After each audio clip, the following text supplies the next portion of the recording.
sometimes people ask me, whenever I give them these examples, why does Islam put the rules here that when you're exchanging money for money, what are the rules that it must be 1-to-1, okay, no surplus, okay, and it must be spot. Okay, why do we have these rules in Islam? Who would want to exchange like this for that? Like, who would want to, here's the 100 for 100. Okay? So to understand the importance of these rules, what you need to understand is that all financial products, all the banking is based on them selling us money for money. Okay, all of the riba, banking, the things that brought economy to the collapse were a result of this transaction. Okay, when these people started exchanging money for money in unequal amounts. So how did they do these things? So let me give you a quick example, miracle of this rule. So for example, if you remember global financial crisis, okay, global financial crisis, what people used to do is they would buy these homes, okay, okay, so let's say these homes were, I don't know, 100K, okay, 100K, okay, so they would buy, banks would sort of finance, they give a home loans to these customers, okay. So what used to happen, so let's say to buy these 3 homes, let's say there's 300 homes or 1,000 of these homes, they would need, let's say $1 billion. So all of these homes, to finance them, loans, it's a $1 billion, okay? $1 billion. Thousands of contracts, thousands of these things. Now, when they sell these things to the customers, okay, these are the customers, okay, here, okay, because they give them what? Time. Where is this transaction? Here. Yeah. Because they give them time, what they ask in return? Surplus. So if you took a home loan for 100K, what are you going to return at the end? 150. You're going to return 200. Okay, maybe more. Compound interest, okay? So what we have here, we have 2 billion that you're going to receive in profit. So we have a bank or organization issuing these home loans, and sometimes in the future, what they're going to receive, they're going to double the money, okay? That's just how banking works, basically. Why didn't they just acquire the houses and then just sell the houses the way it's allowed? Well, they don't want to deal with these real things. They want to deal with money for money.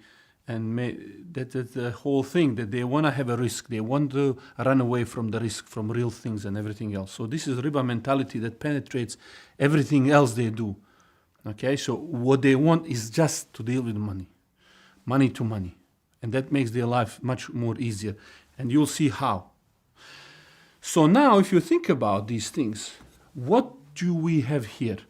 What do we have here? We have $1 billion worth of contracts. So these were not for, as you mentioned, they're not buying equity in the homes. What they were buying is simply they were issuing loans. Okay? So when you look at a bank, what did they spend here? What are these things? We have 1 billion. Okay? We have 1 billion. Okay? Now, let's say today is 2017. Okay? All right. Now, what do we have here? We have 2 billions. And that's, let's say, 2030. Okay? It's in 20 or so years. So now we have this bank. So what did I calculate this? No, 2040. 2040. Okay, let's say 2040. It doesn't matter. So now in 20 years or so, okay, what we have here is a cash flow coming here. Okay, so first of all, when you think about what is being exchanged here, okay, what are we exchanging? We are having, I give you this, you customers, I give you $1 billion loan, let's say collectively I'm now looking. And what are you paying me? 2 billion. So we have, where is this? Money for money. Where is this? It's here. Okay? So somebody say, why Islam prohibits these things? You know? What's the problem? Money, give them bit time, you make a bit of money. Okay? Now what's happening? Now these people, let me actually make it more simplified now. So think about all of these now hundreds and thousands of the customer. I will make them like into one sort of contract. So these organization, they took at all of these contracts into one. Okay? So they took this contract into $1 billion of these. So they call these CDOs, collateral debt obligations. Okay? They put it into something. Now this something, okay, they made like a derivative, which is returning, okay, which is returning how much in future? Okay, in future this CDO is coming with the cash flow of 2 billion. Okay, so this CDO, okay, they call these derivatives. Okay, they say, okay, in 20 years, this is what you're gonna make. Okay, so what these guys, bankers, are doing now, okay, they take this thing, the whole thing, they put a little ribbon here, okay, all right, and they go to another bank, all right. So in their mind, how much they spend to make this little package? 1 billion. They spend $1 billion. They go to another bank, okay, they go to another bank and they say, this little thing, okay, that we have here, we'll sell you for let's say 3 billion. And what's your benefit? You will get 2 billion. Okay? You understand? I come to you now and I say, I'm gonna sell you this thing. You don't know what it is. Okay? It's some contracts. I'll sell you this for $1.3 billion. So what I'm saying to you, this is 1.3 billion thing, box. And how much you gonna make from this in next 20 years? $700 million. Wow. You say, I'm gonna take something like that. And big banks, for no reason, you just make $700 million. You just need to wait now. Okay, and you ask these guys, how good is this? They say, well, we'll give you even the rating. We'll throw in the rating. They call AAA or whatever, It's a really nice thing. Okay, so they give it a rating. They call it this AAA, let's say, security. Okay, which means really this is going to deliver this 2 billion. Okay, now what starts happening is very soon these bankers here, they started figuring out, I need a lot of people here to take the loans from me.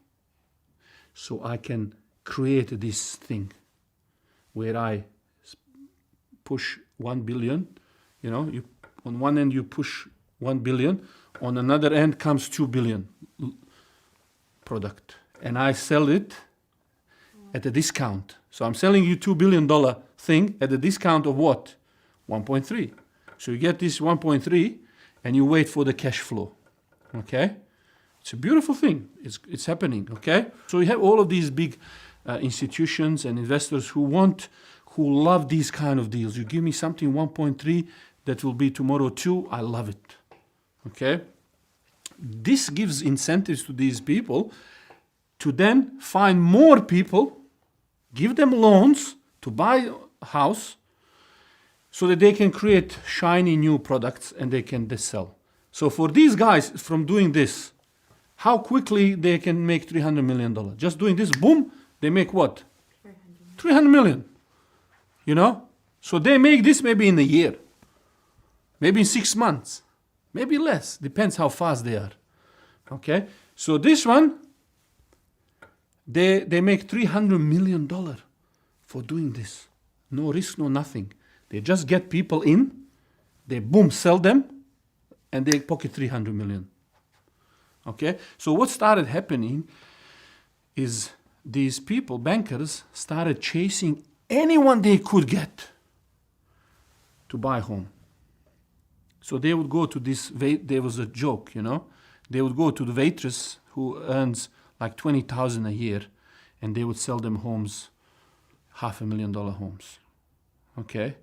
And because she couldn't afford, they would give them the honeymoon rates, like virtually just paying the principal or a little bit of interest, or sometimes even negative, just so that she can pay a couple of years, afford payment for just a couple of years. She can't afford that loan, but they would make it look as if she is paying on time, where let's say payment should be 10,000, let's say, or 5,000 a month. They made it so that even if she paying 1,000 for, let's say, first 2-3 years, she still is maintaining the loan properly. Okay. Why did they do that? They targeted these people because they are what they call subprime. Subprime. This is not a normal food dog customer who can have a proper job and pay on time and really meet the obligations. But these people couldn't afford. A lot of these people couldn't afford these loans. They were given these loans because these bankers needed them in this package so that they can create a bigger contracts. And when they had these bigger contracts with more of these people, it looks good. Okay? Then they can sell these things to another person. And then what started happening, okay? What started happening when these people took these loans, these collateral debt obligations, so these derivatives, when they took over these contracts, what happens after a year or two? When this waitress defaults, cannot pay any more, what starts happening? It reduces the value of these 2 billion now. Suddenly she cannot. So these banks started selling these homes, getting rid of them. That started demolishing the prices of the homes. So the prices started going down rapidly. And more people started getting caught up in this. Because most of these people couldn't afford the loans, more of them were foreclosing and defaulting on their loans. And that dragged down the whole housing industry down. So as that started spiraling, this number now started dropping down. So not only did this go to 1.3, it started reducing. They couldn't get anything, not even $1 billion or $500 million. Nothing. Because people didn't want to continue repayments. The whole economy sort of shut down. Now, these people are very clever. They knew that that's going to happen. So what they did, they took insurance before that happened. So they went to these banks and they said, we have this beautiful product with $2 billion worth. These guys are going to buy it. They went to the insurance. They created these, what they call swaps or insurance for this. So in case this go down, insurance actually pays me the difference. Okay, so imagine how clever that is. Normally, you cannot take insurance on a neighbor's house. Why you cannot take on someone else's property insurance? Because you have then vested interest for that house to burn down. But in finance you can. You can actually bet or you can take insurance of some of these products even when you don't have them, let alone when you have them. Okay, so you can do all of these crazy things. So they started creating these swaps, and they were all of these bankers and the groups who were actually putting the worst type of customer, toxic. They created these toxic assets where they were putting the worst kind of customers here. Why? So that they can get to this beautiful number, sell it at a discount, and they say, and plus insure yourself. You understand? You understand? So you have people who made $1 billion just on betting on these things. And imagine, so this loses the value, this house burns down, I profit. Because I was betting the right way. You understand? So this sort of system where incentives, you as a participant in economy are removed from the reality of economy. Whole economy goes down. The house burned down. These contracts, you cannot make a payment. People defaulting, everything going down. But you are benefiting. You see, the whole system of incentive how disconnected you are. Everything is burning down, going down, crushing around you, yet you are benefiting from every single disaster through these clever insurance schemes and all of these other products. What's at the heart of incentive where you can create monster and the cancer in the finance like this? What's at the heart of it? Ability to exchange unequal amounts of money.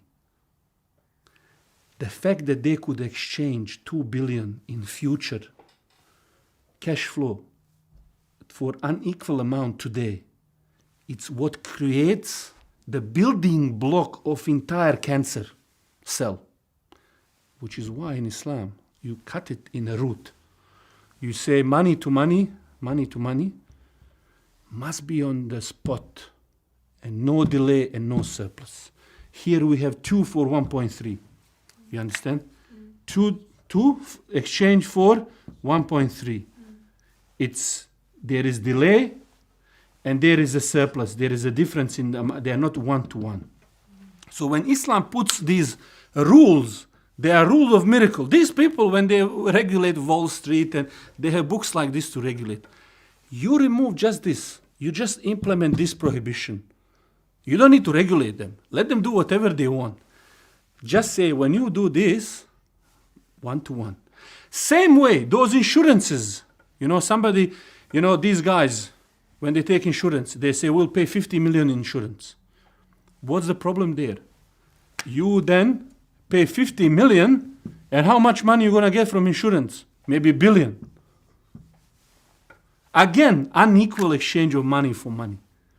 You understand? So Islam, when it treats, and this is the miracle of rules of riba, when Islam treats a problem, it treats it at such a depth that you can't build a rubbish system that destroys people's life. So when we see these rules, we should embrace this rule. We should love it, because this is Sharia. It comes from somebody who created us, who created this, who knows what's best for us. So when that Sharia, when that Islam says this is a war against Allah and His Messenger, when you're profiting from this here, it's a war because the consequences are massive when people start exploiting. So that's why the whole issue of riba, it goes against whole mutual cooperation as a society. You see, you created incentive where we can now put people in such an unfortunate position. We can take advantage of them. We exploit those people who need to be protected. So this whole system destroys partnership and mutual cooperation inside. Gives these incentives where people are betting against other people, destroying relationships, destroying the lives, and destroying the whole economy. So when we think about these issues, and we should really learn to appreciate all beautiful things in Islam.